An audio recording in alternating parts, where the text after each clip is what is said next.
मैं Geeta Paliwal BA first year में फिर से आपका स्वागत करती हूँ। कल हम पढ़ रहे थे राजनीतिक सिद्धांत का प्रकृति। राजनीतिक सिद्धांत की प्रकृति, प्रकृति में परंपरा के अनुसार और आधुनिकता के अनुसार दोनों ने कैसे उद्भव हुआ, किसका, राजनीतिक सिद्धांत का, और कैसे माना उन्होंने, आधुनिक अलग माना और परंपरागत अलग माना। इसी तरीके से राजनीतिक सिद्धांत का क्षेत्र, अब स्कोप यानी क्षेत्र, उनका क्षेत्र कितना फैला हुआ है, आधुनिक में कितना है और परंपरागत में कितना है। तो आज हम पढ़ेंगे राजनीतिक सिद्धांत का क्षेत्र, स्कोप ऑफ पॉलिटिकल थ्योरी, यानी राजनीतिक सिद्धांत में कितना स्कोप है, कितना उनका फैला हुआ क्षेत्र है, किन किन बातों की अध्ययन किया जाता है, ये सब आएगी। तो दोनों साथ में हम करेंगे। पहला तो दृष्टिकोण है परंपरागत दृष्टिकोण के अनुसार राजनीतिक सिद्धांत का क्षेत्र, और दूसरा आएगा आधुनिक दृष्टिकोण के अनुसार राजनीतिक सिद्धांत का क्षेत्र। तो परंपरागत पहले पढ़ा जाएगा, फिर आधुनिकता बाद में आएगी, क्योंकि परंपरागत जो मानने वाले विद्वान है राजनीति के, तो वो परंपरागत मानने वाले ये कि ये क्षेत्र राजनीतिक सिद्धांत का यानी थ्योरी का यहाँ तक इनका क्षेत्र है, और आधुनिक वाले के नहीं, यहाँ तक क्षेत्र नहीं। अगर यहाँ तक ये भी इनका भी अध्ययन करेंगे तो सारी बातें राजनीति के हम लिखित रूप से ले सकते हैं, और शासन व्यवस्था का अच्छे से हम शासन व्यवस्था देख सकते हैं कि उस देश की या वर्तमान देश की, परंपरागत देश की कैसी शासन व्यवस्था रही और हमें कौन सी शासन व्यवस्था अपनानी चाहिए। तो ये हम पढ़ेंगे आज। तो पहले पढ़ते हैं हम क्षेत्र में, राजनीतिक सिद्धांत के क्षेत्र में परंपरागत दृष्टिकोण के अनुसार राजनीतिक सिद्धांत का क्षेत्र। तो इसमें पहला क्षेत्र है, इसमें मानव के राजनीतिक जीवन का अध्ययन किया जाता है, यानी परंपरागत के अनुसार मानव जो उस देश में रहता है उनके राजनीतिक जीवन पर, कि वो राजनीति के कितना क्या चाहता है, वो मानव क्या चाहता है और उसको कौन कौन से अधिकार होने चाहिए। तो मानव का, हर मानव का, जिस देश में लोग रहते हैं उस सब मानव का अध्ययन करें, तब पता चलेगा कि राजनीतिक व्यवस्था कैसी होनी चाहिए, या ये किसी देश में कैसी शासन व्यवस्था होनी चाहिए। दूसरा बताया है, इसमें राज्य तथा सरकार संस्थाओं का औपचारिक अध्ययन किया जाता है। राज्य यानी देश, सरकार जो शासन करती है, इसमें लोकतंत्र, राजतंत्र, कुलीन तंत्र तीनों आ सकते हैं। तो इन तीनों का अध्ययन किया जाता है कि कौन सी व्यवस्था अच्छी है। तो कुलीन तंत्र में इसमें यह नहीं देखा जाता कि कौन सुखी है कौन दुखी है, तीनों का अध्ययन किया जाता है, और फिर बाद में देखा जाता है कि कौन सा विकास कर रहा है देश, उसके अकॉर्डिंग शासन व्यवस्था ली जाती है। औपचारिक कानूनी रूप से देखा जाता है कि सरकार कैसी चल रही है, संस्था यानी कार्यपालिका, व्यवस्थापिका और न्यायपालिका। तो ये तीनों का औपचारिक कानून के रूप में अध्ययन किया जाता है कि ये राज्य सरकार के, राज्य कैसा होना चाहिए और इसमें कैसे लोग रहने चाहिए, कौन शासन करेगा, फिर सरकार कौन बनेगा, क्या राजा का शासन होगा या कुलीन तंत्र, कुलीन तंत्र किसी एक जाति का शासन, और लोकतंत्र होना चाहिए, क्या होना चाहिए। तो इसका अध्ययन होता है। फिर लिखित रूप थ्योरी मानते हैं, लेकिन वो कल्पना भी कर सकते हैं। परंपरागत पहले पढ़ चुके कि लिखित रूप तो कौन आधुनिक अपनाता है, ये तो परंपरा के अनुसार, तो वो कुछ भी कल्पना कर सकता है कि ऐसा राज्य होना चाहिए, उसमें ऐसी सरकार होनी चाहिए और संस्थाएं होनी चाहिए, सब मंत्रियों को बांट लेना चाहिए। तो वो ऐसी व्यवस्था का कल्पना करते हैं। तीसरा है, ये सिद्धांत राजनीतिक दर्शन का अध्ययन करता है।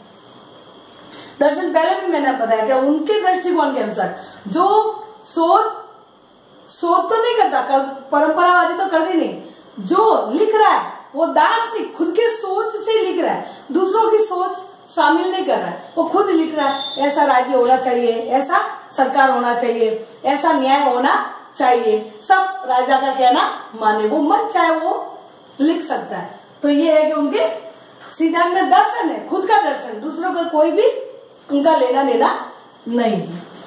चौथा है, ये अंतर्राष्ट्रीय संबंधों, अंतर्राष्ट्रीय विधि तथा संगठनों का अध्ययन करता है, यानी परंपरावादी जो भी शासन व्यवस्था की बात करते हैं तो किस किस का अध्ययन किया जाता है? अंतर्राष्ट्रीय संबंध, यानी एक देश दूसरे देशों से कैसे संबंध रखने चाहिए, सामाजिक क्षेत्र या फिर आर्थिक राजनीतिक कैसे रखने चाहिए और किस आधार पर रखने चाहिए, ये सिर्फ कल्पना कर दे कि राजनीतिक संबंध कैसे रखने चाहिए।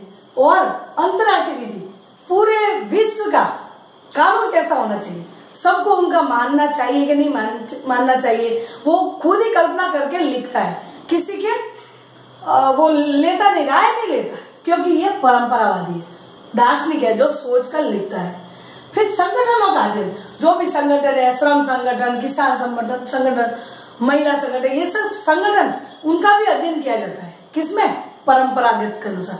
उसमें ये देखा जाता है कि संगठन में लोग क्या चाहते हैं, उसमें सिर्फ कल्पना करता है कि ऐसा शोध नहीं करते, आधुनिकता की तरह लोगों को पूछ के शोध नहीं करते, वो सिर्फ कहते हैं कि लोग आजकल क्या चाहते हैं, तो उन संगठन का अध्ययन खुद ही करते हैं कि ऐसा संगठन होना चाहिए, उनको ये करना चाहिए, उनको ये अधिकार देना चाहिए, मन से कल्पना करता है, लोग क्या चाहते हैं वो उनको वो लेना देना नहीं है।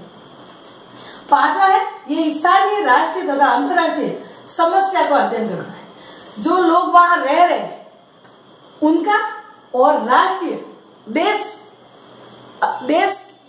अच्छा होना चाहिए, देश में लोग कैसे रहने चाहिए, स्थानीय यानी जो रह रहे उनका कैसे अध्ययन किया जाए, और अंतर्राष्ट्रीय संबंध, पूरे विश्व की जो अंतर्राष्ट्रीय संबंध में जो समस्या आती है उनका हल कैसे करे, तो वो खुद ही सोच के कल्पना करके लिखता है, दूसरों की राय नहीं लेता है।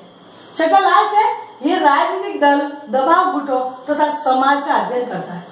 राजनीतिक दल अपने अपने, जैसे अभी वर्तमान में तो दल ये कि पार्टी के आधार पर दल बनते हैं और गठबंधन सरकार वो लोकतंत्र में, लेकिन परंपरागत क्या कह रहे हैं कि राजनीतिक दल, यानी दल कैसा होना चाहिए, राजनीतिक दल में क्या दल कैसा होना चाहिए, कैसे सरकार बनाएगा, वो सिर्फ कल्पना करता है, ऐसा शासन होता है, वो दल बनेगा, दल के बाद वो सरकार बनेगी, या राजा का शासन होगा, उसके कुलीन तंत्र में दल बनेगा, तो कुलीन तंत्र ही वो सब शासन करेंगे, बाकी को क्या करना वो खुद ही सोचेगा। इसके अलावा दबाव गुटों, दबाव गुट जो सरकार पर अपनी मांगे पूरी करने के लिए दबाव डालता है, उसको कहते हैं दबाव समूह भी कहते हैं और दबाव गुट भी कहते हैं।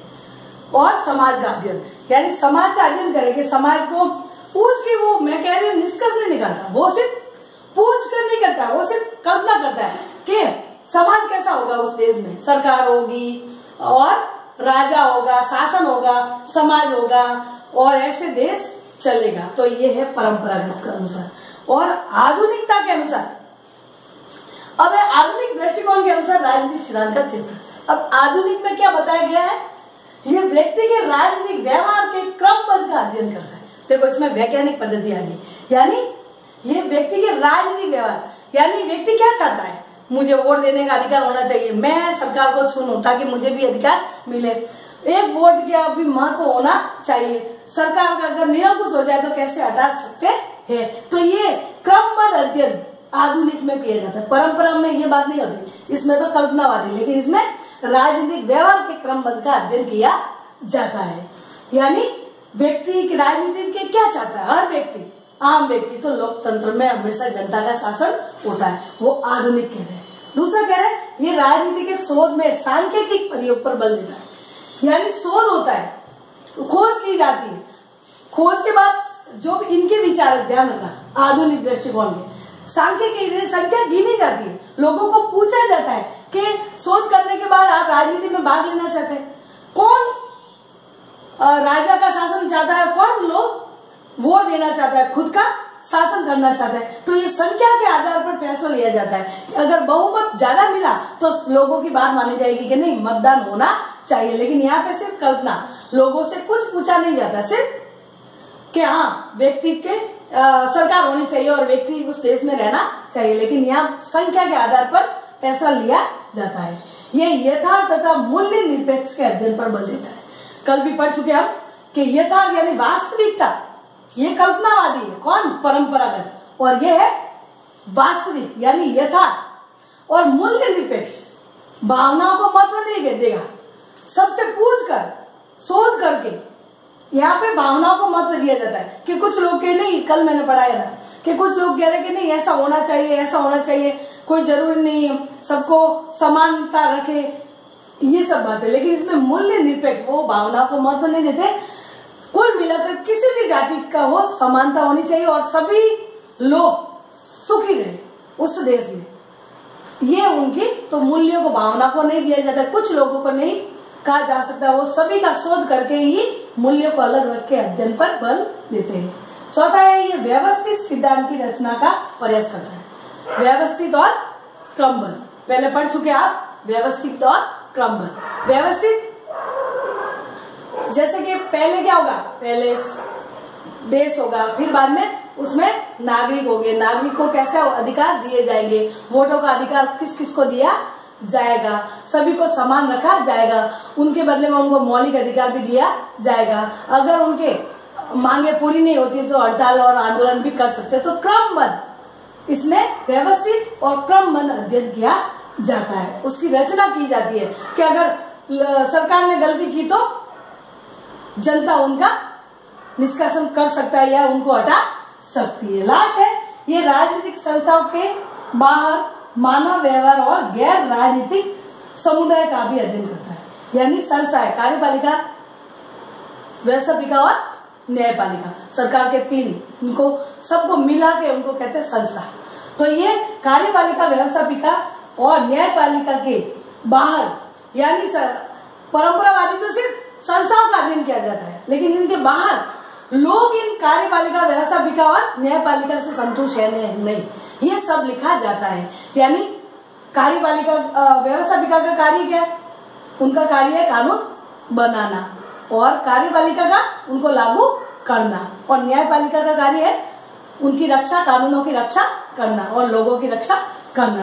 तो राजनीतिक जीवन में ये संस्था से बाहर भी मानव का व्यवहार भी करता है काम, और यहाँ पे सिर्फ तीन संस्था होनी चाहिए और क्या कार्य करेगी वो कुछ भी नहीं बताया, किसमें, परंपरावादी के अनुसार। और समुदाय का भी अध्ययन किया जाता है, यानी पूरा एक देश में समूह रह रहा है, उनका भी अध्ययन करेंगे कि लोग क्या चाहते हैं, कैसी सरकार होनी चाहिए और सरकार कैसे कार्य करेगी, देश भी विकास करेगा और लोग भी विकास करेंगे, कोई शोषण नहीं करेगा, तानाशाह नहीं होंगे, वो सब लिखित कानून होगा। और परंपरावादी क्या करे, सिर्फ कल्पना कर रहे कि कानून, राजा है तो सबको राजा का कहना मानना पड़ेगा, अब इसमें जनता की भलाई है या नहीं वो कोई लेना देना नहीं है। तो कहने का मतलब आधुनिक दृष्टिकोण के राजनीतिक सिद्धांत के क्षेत्र में ये सब बातें आती है। तो कहने का मतलब वर्तमान में जो मानी गई है वो परंपरावादी तो काफी चीजें हटा दी गई, लेकिन आधुनिक काल की सारी बातें रखी गई।